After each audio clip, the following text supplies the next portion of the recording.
pasar unos días en la Costa del Sol, uno de los lugares emblemáticos para la inversión inmobiliaria en España, me ha hecho hacerme una pregunta. ¿Qué es mejor, invertir en inmuebles o hacerlo en opciones financieras? Hoy lo analizamos. Hola, te doy la bienvenida a Option Pills, mi nombre es Fernando Beltrán y este es un espacio de formación y divulgación sobre la inversión con opciones financieras. Vaya por delante que personalmente considero que una cartera de inversión debería estar diversificada por activos. Por tanto, el objetivo del vídeo de hoy no es encontrar un ganador y desestimar el otro, sino simplemente hacer un análisis riguroso, encontrar los pros y los contras de cada tipo de inversión y que cada uno pueda decidir cómo ponderar, cómo balancear su cartera. Recuerda que todo el contenido de Option Pills, incluyendo este vídeo, tiene un carácter meramente formativo y en ningún caso debe ser considerado como un consejo de inversión o como un servicio de asesoría financiera. Y ahora sí, vamos con el tema de hoy. Vamos a ver, punto por punto, los pros y contras de invertir en inmuebles. El atractivo principal es la posibilidad de generar ingresos recurrentes a través del alquiler. Es un flujo que en teoría puede dar estabilidad financiera. Sin embargo, lo pongo entre comillas porque también pueden darse temporadas en las que un inmueble no esté alquilado o haya impagos u ocupaciones ilegales. Históricamente, los inmuebles tienden a revalorizarse con el tiempo, de modo que además del alquiler podemos ganar con la venta futura. A diferencia de otros activos, aquí es más fácil acceder a financiación. El banco te presta una parte importante porque el inmueble queda como garantía. Según el país, puede haber beneficios fiscales, deducciones, amortizaciones o bonificaciones que hacen más rentable la inversión. Por ejemplo, en España, para fomentar el alquiler de vivienda, el propietario puede deducirse una parte de las rentas en su declaración de impuestos. El siguiente punto no necesariamente es una ventaja real propiamente dicha. Sin embargo, a nivel psicológico, muchas personas valoran poder ver y tocar lo que poseen, incluso usarlo en un momento dado. Es un modelo de negocio fácil de entender. No hace falta ser un experto financiero para entender cómo funciona. Compras, alquilas y eventualmente con el tiempo vendes. En el lado de los inconvenientes, el gran freno inicial es el capital necesario para la compra. No es una inversión accesible para todos. Incluso financiándola, el banco no suele prestar el 100% del capital necesario. Más allá del precio de compra, aunque esto también tendrá sus particularidades locales, lo normal es que en el momento de la adquisición haya que pagar impuestos, gastos de notaría, registros que suman bastante. Vender un inmueble no es inmediato. Si necesitas dinero rápido, no puedes disponer de él al instante. Reparaciones, impuestos anuales, seguros. La propiedad siempre tiene gastos asociados. Que el piso esté vacío, que el inquilino no pague o incluso problemas más serios como ocupaciones ilegales. Si solo puedes permitirte uno o dos inmuebles, tu riesgo está muy concentrado en pocos activos y geográficamente también. La vivienda es un asunto sensible para los políticos, que en ocasiones pueden tener la tentación de intervenir en el mercado inmobiliario, como por ejemplo con limitaciones al precio del alquiler o restricciones en las actualizaciones de las rentas, cosa que estamos viviendo en España. Tratar con inquilinos, juntas de vecinos, trámites legales, no siempre es tan pasivo como parece. No es fácil encontrar un inmueble con buena rentabilidad, requiere tiempo, contactos y análisis. A diferencia de la bolsa, aquí no hay un mercado centralizado ni precios públicos al instante. El valor real puede ser difuso. En resumen, la inversión inmobiliaria tiene un gran atractivo, sobre todo por la seguridad percibida y los ingresos estables, pero también exige capital, gestión y tolerancia a la falta de liquidez. Conocer ambos lados de la balanza es clave antes de lanzarse. Ahora vamos a ver los pros y contras de la inversión en opciones financieras. Igual que antes, iremos punto por punto. En el lado de las ventajas, pues una de las principales estrategias es vender opciones y cobrar una prima. Esto genera un flujo de ingresos recurrentes. No solo se trata de primas, también puedes beneficiarte de la evolución del mercado si gestionas bien tus posiciones. Con una cuenta de margen puedes controlar posiciones grandes con una inversión pequeña. Esto multiplica el potencial de rentabilidad. A diferencia de un inmueble, aquí puedes entrar y salir prácticamente al instante. El mercado es muy dinámico. No necesitas grandes sumas para empezar. Con pocos cientos o miles de euros o dólares puedes operar. Puedes comprar o vender opciones sobre distintos sectores, índices o países, diversificando con rapidez. No hay notarios ni impuestos de compraventa como en la vivienda. Abrir y cerrar posiciones es inmediato. Más allá de las comisiones de intermediación, los costes son mínimos comparados con un inmueble. Todo se hace desde una plataforma en el ordenador o el móvil. No hay papeleos físicos ni intermediarios lentos. Puedes operar desde cualquier parte del mundo con conexión a Internet. Las cotizaciones son públicas y en tiempo real. Sabes al instante cuánto vale tu posición. Con herramientas digitales puedes analizar miles de activos y filtrar operaciones en segundos. No hay problemas de morosidad, comunidades de vecinos ni trámites burocráticos. La gestión es mucho más impersonal en el buen sentido de la palabra. Por el lado de los inconvenientes, pues las opciones no son un mercado intuitivo. Tienen conceptos técnicos que hay que entender bien antes de operar. Déjame hacer un momento una pausa para, al hilo de lo anterior, recomendarte que si estás empezando, si ese es tu caso y necesitas formación en opciones financieras, puedes empezar haciendo nuestro curso Fundamento de las Opciones, que encontrarás de forma totalmente gratuita en la página web y del cual te dejo el enlace en la descripción de este vídeo. Y ahora continuamos. Los precios de las opciones pueden variar bastante. Esto supone tanto oportunidades como riesgos si no lo sabes manejar. A diferencia de un inmueble, aquí no hay nada físico que toques. Para algunos inversores esto puede generar inseguridad psicológica. No es una inversión que se deje olvidada. Hay que vigilar el mercado y ajustar posiciones si fuera necesario. No obstante, con un tipo de operativa tranquila, bastan un par de horas de dedicación al mes. En definitiva, las opciones ofrecen liquidez, bajo capital de entrada y alta diversificación, pero exigen formación y disciplina. Son un vehículo muy potente, aunque no apto para quien no quiera aprender cosas nuevas. Hasta aquí lo que podríamos llamar la comparación cualitativa. Pero seguramente me dirás, muy bien, Fernando, pero ¿y qué hay de esto? ¿Cuál de los dos es más rentable? Para ello vamos a simular dos inversiones, una en inmuebles y otra con opciones. Tanto en el mundo de la inversión inmobiliaria como en el de las opciones, las posibles casuísticas serían muy diversas. Por eso, y para que la comparativa sea homogénea, hemos definido una serie de hipótesis de partida comunes. La primera es que en ambos casos empezamos con un capital inicial de 100.000 euros. El pago de impuestos solamente se realiza sobre ganancias materializadas. Las rentas obtenidas en ambos casos se reinvierten. En los inmuebles en bonos estatales de máxima calificación y en el caso de las opciones en la adquisición de acciones del ETF SPY que replica el índice SP500. Las inversiones en ambos casos se realizan a título personal, es decir, como persona física y no como empresa. Este matiz podría ser importante desde un punto de vista del tratamiento fiscal. Las inversiones realizadas en ambos casos son sencillas. En el caso de los inmuebles se adquiere uno para ponerlo en alquiler y se han utilizado datos medios oficiales de rentabilidad por alquiler y revalorización en España. En el caso de las opciones, se aplica de forma recurrente la estrategia conocida como Wheel Strategy o estrategia de la rueda sobre el ETF SPY, que replica el índice SP500. Esta estrategia es un clásico, sencilla, de bajo riesgo y que requiere poca gestión de mantenimiento. Seguro que habría otro tipo de estrategias o casos particulares en ambas inversiones que podrían alterar los resultados de la simulación. Pero estos son casos estándar y al alcance de la inmensa mayoría de los inversores. Como he dicho, y a continuación detallaré, los datos empleados en cuanto a precios de alquileres y revalorizaciones y fiscalidad responden al caso español. Seguramente si estás viendo este vídeo desde otro país, puede que haya particularidades locales que modifiquen ligeramente las conclusiones, aunque creo que no deberían de cambiar en lo sustancial. El otro supuesto es que la inversión se inició el día 1 de enero de 2015 y se liquidó completamente a 31 de diciembre de 2024, es decir, duró 10 años. Y, por simplicidad en el ejemplo, no hemos descontado el efecto de la inflación en la rentabilidad final resultante. No obstante, como es lógico, la misma aplicaría por igual a las dos inversiones. Bueno, pues aquí tengo el Excel que he preparado como ejercicio de simulación de, en este caso, la inversión inmobiliaria. Aquí tenemos varias pestañas. Una es la inmobiliaria, otra es la inversión con opciones, aplicando la estrategia Wheel. Y la tercera que he añadido, porque es muy simple, es la tenencia, simplemente la mera tenencia de acciones del ETF SPY. Esta es de propina.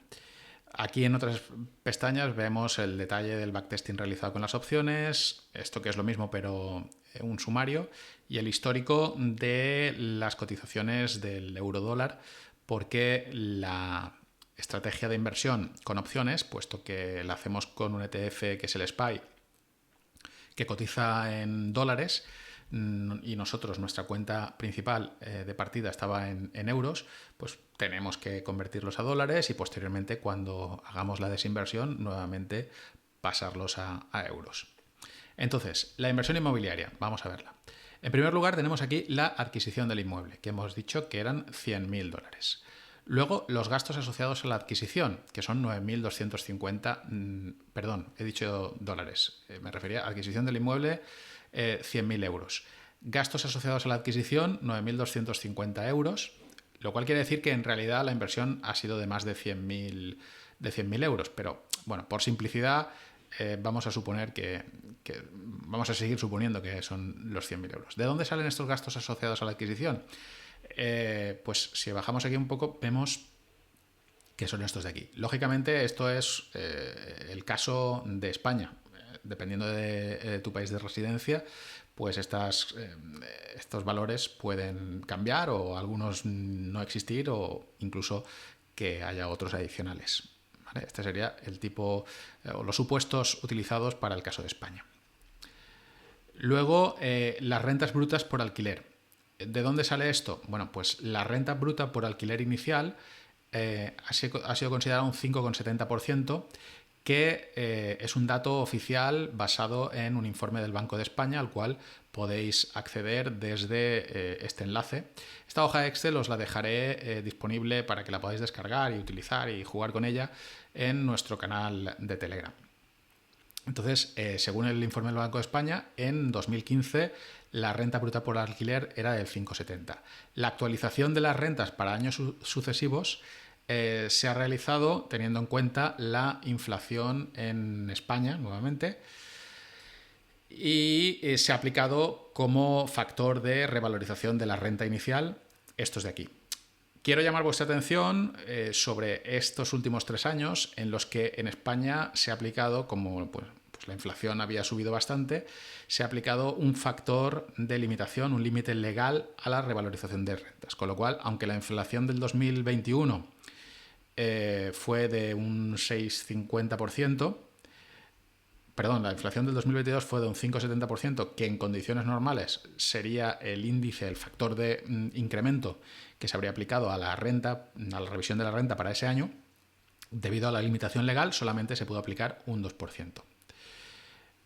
Dicho de otra forma, como la revalorización es menor que la inflación, esto implica una pérdida del poder adquisitivo como consecuencia de la intervención de las administraciones, que era uno de los inconvenientes a los que hacíamos referencia cuando hablábamos de las ventajas e inconvenientes de la inversión en inmuebles, la posible tentación de las administraciones en intervenir en el mercado.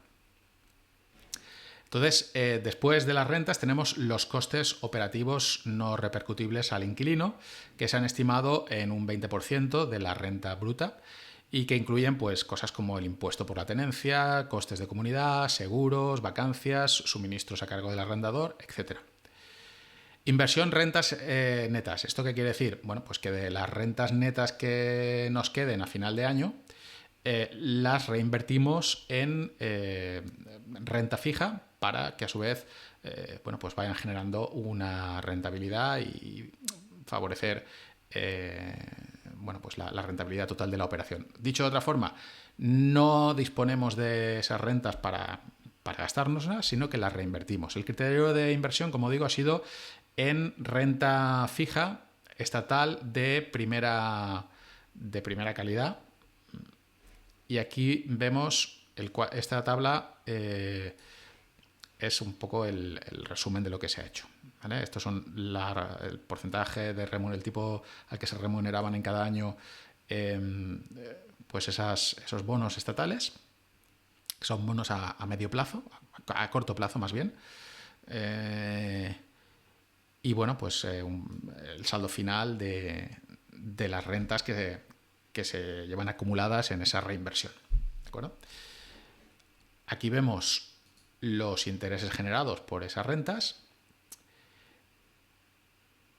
Aquí vemos solamente en el año 10 la venta del inmueble, que se vende por este importe, 167.920. ¿De dónde sale ese importe? Bueno, pues nuevamente hemos utilizado la revalorización de la vivienda según el índice oficial del Instituto Nacional de Estadística de España, que si vemos aquí es esta tabla de aquí.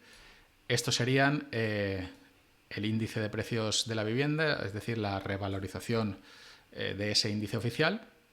Y por tanto, bueno, pues si el precio inicial del inmueble en 2015 era este, pues el precio final era este, y así sucesivamente hasta llegar a los 167.920 de precio de venta de nuestro inmueble a los 10 años. Quiero llamar vuestra atención sobre esta línea de aquí, en la cual se ha calculado la rentabilidad, la proporción entre las rentas brutas por alquiler y el precio del inmueble. Y se observa cómo esa rentabilidad por rentas es decreciente.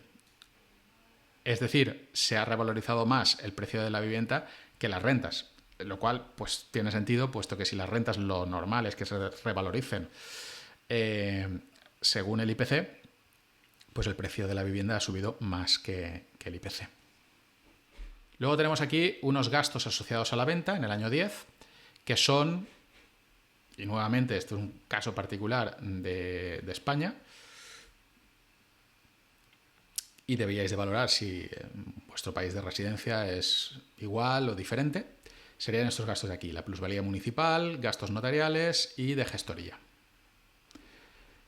Y finalmente, pues los impuestos.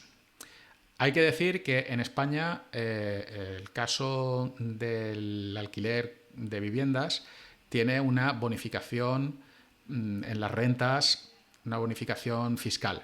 De tal manera que los propietarios, a día de hoy, esto es algo que puede cambiar, se pueden reducir sobre la renta neta cobrada, aplicar un 60% de reducción para el cálculo del impuesto. También se puede aplicar un 3% de amortización sobre un 70%, sobre el 70% del valor de compra del inmueble. Solamente sobre el 70%, porque el 30% restante se considera que es la parte proporcional del valor del suelo, y como eso pues no se deprecia, se entiende que no se deprecia, pues tampoco se amortiza. Bien, pues con todo esto vemos que el cash flow en nuestra inversión inmobiliaria fue de menos 109.250 euros el primer año. El resto de años no tenemos ningún cash flow porque las rentas se reinvierten, y el 10º año lo sacamos todo, y que son 208.744, lo cual nos da una TIR del 7,46%. Ahora vamos a ver la inversión en opciones. Bueno, aquí ya se ve, para empezar, que la tabla es bastante más sencilla. Nosotros, como he dicho antes en el vídeo, la estrategia aquí utilizada es aplicar la estrategia de la rueda sobre el ETF SPY, que replica el índice SP500. La estrategia de la rueda, para aquellos que no la conozcáis, consiste en vender una put, normalmente at the money. Si esa put no es asignada al vencimiento, pues se vuelve a vender otra put, y así sucesivamente hasta que nos asignan las 100 acciones. Cuando nos asignan las 100 acciones, vendemos una call, siempre contra esas 100 acciones, siempre por encima de nuestro break-even. Y si no nos asignan la call al vencimiento, volvemos a vender otra call, y así sucesivamente hasta que nos asignan esa call y por tanto nos desprendemos de las acciones. Y entonces volvemos a empezar el proceso vendiendo una nueva put, y así sucesivamente. Por eso se llama estrategia de la rueda. Bien, pues con esa estrategia la inversión inicial fue de 100.000 euros.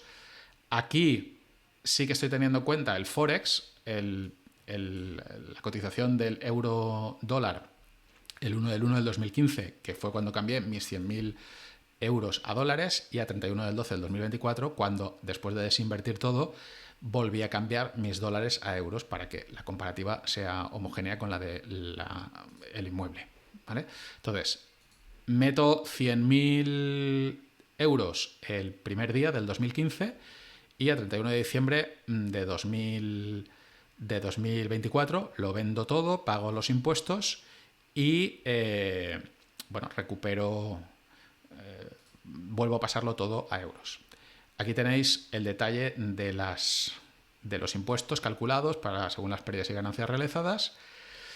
Siempre se pagan impuestos sobre ganancias realizadas, no sobre pérdidas y ganancias latentes. Aquí, en estas dos pestañas, detalle de backtesting y sumario de backtesting, podéis ver, si tenéis curiosidad, todas y cada una de las operaciones realizadas desde el día 2 de enero del 2015, que fue la primera operación con opciones, hasta el 31 de diciembre de 2024, todas las operaciones que se han realizado, sus precios de entrada, precios de salida, resultado, etc. Esta otra pestaña es algo parecido, pero sintetizado, ¿de acuerdo? Entonces, si tenéis curiosidad, podéis echarle un vistazo. Bueno, y todo ello da como resultado una TIR del 12,62% para el ejercicio de la opción de la rueda con opciones. Os recuerdo que esta hoja Excel os la dejo en nuestro canal de Telegram público para que podáis acceder a ella y, en fin, jugar, cambiarla, modificar, lo que queráis. Y finalmente he añadido aquí, a modo de casi de propina, porque era muy sencillo de hacer, la mera tenencia de una tercera variable, que sería la mera tenencia de acciones del SPY. Es decir, yo el primer día cambié mis 100.000 euros a dólares, compré todas las acciones del SPY que podía comprar según la cotización de ese momento, y el último día del 10º año lo vendí todo, pagué impuestos y lo pasé nuevamente a euros. Esta estrategia, que esta sí es totalmente pasiva, he estado 10 años sin hacer absolutamente nada, pues me daría una TIR del 10,80%. En pantalla vemos resumidos los resultados de los ejercicios de simulación realizados. Mientras que la inversión inmobiliaria arrojaría una rentabilidad compuesta neta de un 7,46%, lo que equivaldría a un capital final de 208.744 euros, que no está nada mal, la mera tenencia de acciones del ETF SPY, que replica el SP500, habría superado en rentabilidad la inversión inmobiliaria, con un 10,80% de TIR y un capital final de 251.687 euros. Pero, en el caso de la inversión usando la estrategia con opciones, la rentabilidad hubiera sido de un 12,62%, es decir, un 69,17% más que la TIR de la inversión inmobiliaria, terminando el periodo estudiado con un capital neto de 305.847 euros. Por tanto, y a modo de conclusión final, podemos hacer una valoración de un total de 15 variables, tanto cualitativas como cuantitativas. Una aclaración, en el caso concreto de las ventajas fiscales de los inmuebles lo he puesto en color amarillo. Y le he asignado solamente medio punto de valoración, puesto que esto no es una característica intrínseca de la inversión inmobiliaria, sino que es una ventaja arbitraria que las administraciones pueden implementar o no. Actualmente en España existen esas ventajas fiscales, pero eso no quiere decir que las mismas vayan a seguir existiendo siempre, o es posible que si estás viendo este vídeo desde otro país, a lo mejor en tu país de residencia no existen. Dicho lo cual, la inversión inmobiliaria suma una puntuación de 5,5 sobre 15, mientras que la inversión con opciones suma 12 puntos sobre las 15 variables. Bueno, pues hasta aquí el análisis. Como he dicho al principio del vídeo, no se trataba de encontrar un ganador y descartar el otro tipo de inversión, sino simplemente poner encima de la mesa los pros y los contras de cada uno de ellos para que podamos decidir de manera informada cómo ponderar nuestra cartera. ¿Qué te han parecido las conclusiones? ¿Eran las que esperabas? Déjame tus comentarios. Yo os dejo la hoja Excel de la simulación colgada en nuestro canal de Telegram por si queréis utilizarla para hacer vuestras propias pruebas. Para terminar, te invito a que, si no lo estás ya, te suscribas al canal y actives las notificaciones para enterarte inmediatamente que subamos nuevo contenido similar a este. Asimismo, si te ha gustado este vídeo en particular, te agradecería que lo apoyaras dándole un like y compartiéndolo con otras personas a las que creas que también les pueda interesar la materia. Bueno, pues esto es todo por hoy. Gracias por acompañarme y nos vemos en el próximo vídeo.